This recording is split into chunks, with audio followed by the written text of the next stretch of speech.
नमस्कार दोस्तों, मैं रुद्रा एक बार फिर से उपस्थित हूँ आपके सामने एक नई कथा के साथ। आपका बहुत बहुत स्वागत करता हूँ आपके अपने YouTube channel inspiring motivational stories में। आशा करता हूँ आप सभी लोग अच्छे होंगे, स्वस्थ होंगे। तो दोस्तों, आज की इस वीडियो के अंदर हम जानेंगे कि कैसे भगवान श्री हनुमान जी ने विष्णु जी के वाहन गरुड़ जी और उनके अस्त्र सुदर्शन चक्र का और उनके अवतार श्री कृष्ण जी की पत्नी सत्यभामा का घमंड कैसे चूर चूर किया था। तो आज की वीडियो बहुत ही मज़ेदार होने वाली है, तो अंत तक बने रहिएगा। चलिए जानते हैं आज की इस वीडियो में कि कैसे हनुमान जी ने इन तीनों लोगों का घमंड चूर चूर किया था।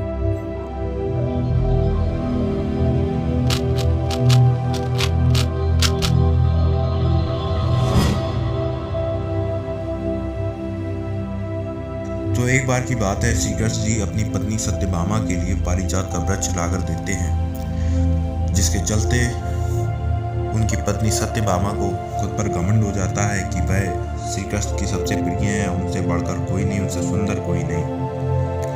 और वहीं दूसरी तरफ भगवान विष्णु के सुदर्शन चक्र को अभिमान हो जाता है कि वह इंद्रदेव और सभी देवताओं के अस्त्रों से आगे है और तेज है। हमेशा बड़े बड़े राक्षसों का नाश करने के लिए भगवान विष्णु ने सुदर्शन चक्र का ही प्रयोग किया है, इसलिए उसको अपने ऊपर अभिमान हो जाता है। और वहीं तीसरी तरफ भगवान विष्णु जी के वाहन गरुड़ जी को यह अभिमान हो जाता है कि भगवान विष्णु मेरे बिना कहीं नहीं जाते, मैं ही ब्रह्मांड का सबसे तेज वाहन हूँ और प्रभु को कहीं जाना होता है तो वह मेरा ही सहारा लेते हैं। तो उन्हें अपनी ताकत पर घमंड हो गया था। इन तीनों का घमंड तोड़ने के लिए श्री कृष्ण जी ने हनुमान जी का आह्वान किया, क्योंकि वह जानते थे कि हनुमान जी ही एक हैं जो इन तीनों का घमंड तोड़ सकते हैं और उनके पास ऐसी असीमित शक्तियां हैं जिसके सामने इनकी शक्तियां बेकार हो जाएंगी। तो हनुमान जी भगवान राम के आशीर्वाद और वरदान के फलस्वरूप धरती पर ही अदृश्य रूप से विचरण करते हैं। और जैसे ही श्री कृष्ण की पुकार हनुमान जी के कानों तक पहुंचती है, हनुमान जी गदगद हो उठते हैं। उन्हें लगता है कि मानो श्री राम जी ने उनको याद किया और वे तुरंत तीव्र गति से उड़ते हुए भगवान कृष्ण के पास पहुंचते हैं। हनुमान जी जैसे ही श्री कृष्ण जी को देखते हैं तो उन्हें पहचान नहीं पाते। तब श्री कृष्ण हनुमान जी को अपने द्वापर युग वाले अवतार श्री राम की याद दिलाते हैं और बताते हैं कि मैं ही राम हूँ और त्रेता युग में पाप का नाश करने के लिए इस रूप में अवतरित हुआ हूँ। और इतना सुनते ही हनुमान जी जय श्री राम का नारा लगाते हैं और कहते हैं कि प्रभु आपने मुझे क्यों बुलाया, मेरे लिए कोई आज्ञा है तो बताइए।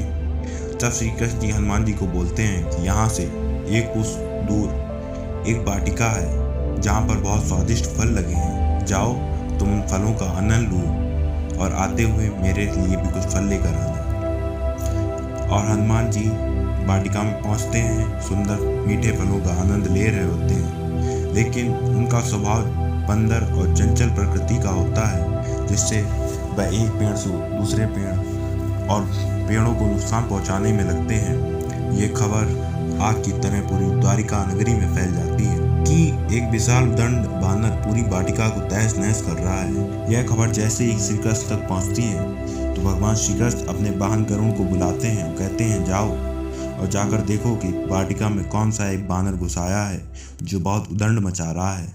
तुम उसे अभी जाकर बंदी बनाकर लाओ, साथ में सैनिकों को भी लेकर जाना। तो यह सुन गरुड़राज बोलते हैं प्रभु उस बानर को लिए मैं अकेला काफ़ी हूँ, मुझे सैनिकों की ज़रूरत नहीं। और गरुड़ जी इतना कहकर अपनी तीव्र गति से वाटिका में पहुँचते हैं और हनुमान जी को बोलते हैं चलो श्री कृष्ण ने तत्काल बुलाया है। तब यह सुन हनुमान जी बोलते हैं मैं किसी श्री कृष्ण को नहीं जानता। तो गरुड़ जी क्रोधित हो उठते हैं और हनुमान जी पर अस्त्रों शस्त्रों से प्रहार करने लगते हैं। हनुमान जी आसानी से उनके प्रहार को विफल कर देते हैं, अपनी पूंछ से गरुड़ जी को उसी में लपेट लेते हैं। गरुड़ जी अपनी पूरी ताकत लगा देते हैं, लेकिन उनकी जकड़न से निकल नहीं पाते। फिर गरुड़ जी को समझ में आता है कि यह कोई साधारण बानर नहीं, मायावी है। और जैसे ही हनुमान जी अपनी पूंछ से झटका मारते हैं तो वह दूर जाकर गिरते हैं।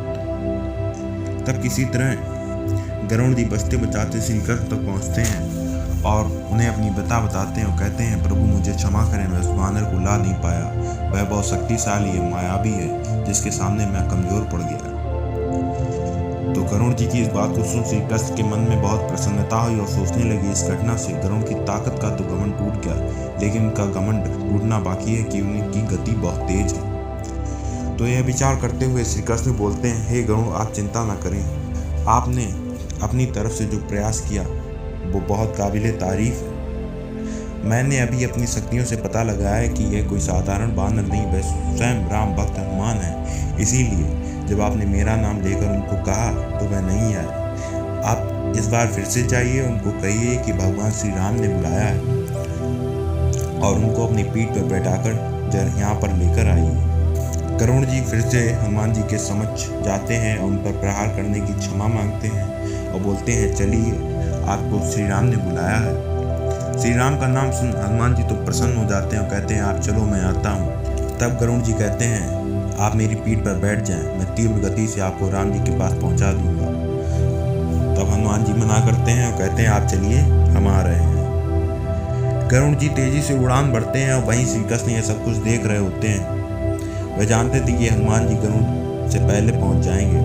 यह सोच वह श्री राम का अवतार धारण करके अपनी पत्नी सत्यभामा को सीता माता की तरह सजाकर अपने सिंहासन पर बैठा देते हैं और श्री कृष्ण तुरंत अपने सुदर्शन चक्र को आदेश देते हैं कि जाओ, द्वार पर खड़े हो जाओ और पहरा दो, कोई भी अपरिचित इंसान इसके अंदर न आने पाए। जब सुदर्शन चक्र भगवान की आज्ञा का पालन करते हुए द्वार पर खड़े होते हैं तो इतने में हनुमान जी द्वार पर आकर खड़े हो जाते हैं और कहते हैं, मुझे प्रभु राम से मिलने की उत्सुकता है, मुझे अंदर प्रवेश करने दो। तो सुदर्शन चक्र हनुमान जी को सावधान कर देता है, बोलता है, कौन हो तुम, अंदर नहीं जा सकते। तब हनुमान जी बोलते हैं, मुझे अपने प्रभु से मिलने से कोई नहीं रोक सकता, कृपया रास्ते से हट जाएं और मुझे अंदर जाने दें। तो सुदर्शन चक्र रास्ते से नहीं हटता। तब यह देख हनुमान जी सुदर्शन चक्र को अपने दांतों के अंदर दबाकर प्रवेश कर जाते हैं। अंदर सिंहासन पर भगवान श्री राम के रूप में बैठे श्री कृष्ण जी को प्रणाम करते हुए उनके साथ बैठी स्त्री यानी सत्यभामा उनकी पत्नी को देखते हैं और कहते हैं, हे प्रभु, माता सीता कहाँ है और आपके साथ ये दासी कौन है। यह सुन सत्यभामा दंग रह जाती हैं। उनके मन में इतना साज श्रृंगार करने के बाद भी मुझे दासी बोल रहे हैं, यह सोचकर बहुत निराश हो जाती हैं और यहीं पर उनकी सुंदरता का अभिमान टूट जाता है। इतने में गरुड़ तेज गति से उड़ने के कारण हाँफते हुए पहुंचते हैं और हनुमान जी को पहले पहुंचा देख दंग रह जाते हैं, हनुमान जी के चरणों में गिर जाते हैं। इस तरह गरुड़ की तेज गति और बल का घमंड भी चूर चूर हो जाता है। अब श्री कृष्ण जी हनुमान जी से पूछते हैं, हनुमान, आप अंदर कैसे आए, आपको द्वार पर किसी ने रोका नहीं। तब हनुमान जी बोले, हे प्रभु, मुझे सुदर्शन चक्र ने रोका था, इसीलिए मैंने सोचा आपके दर्शन में विलम्ब होगा, इसलिए मैं उनसे उलझा नहीं और उनको मैं अपने दांतों में दबा लिया। इतना कहकर हनुमान जी ने सुदर्शन को अपने दांतों से निकालकर भगवान श्री कृष्ण के चरणों में रख दिया और इसके बाद श्री कृष्ण जी ने हनुमान जी को अपने गले से लगा लिया। तो दोस्तों, हम सब ये जानते हैं कि हनुमान जी के बराबर इस सृष्टि में कोई ताकतवर नहीं है, उनके जैसा शक्तिशाली मायावी कोई नहीं है। फिर भी इतनी सारी शक्तियों को अपने अंदर समाहित करने के बाद वह इतने शांत स्वभाव से बिना अभिमान के सबके प्रिय हैं। तो आशा करूँगा ये दोस्तों आपको वीडियो पसंद आई होगी। अगर पसंद आई तो वीडियो को लाइक और चैनल को सब्सक्राइब कर लीजिएगा। ऐसी वीडियो के साथ फिर से मिलते हैं दोबारा। धन्यवाद।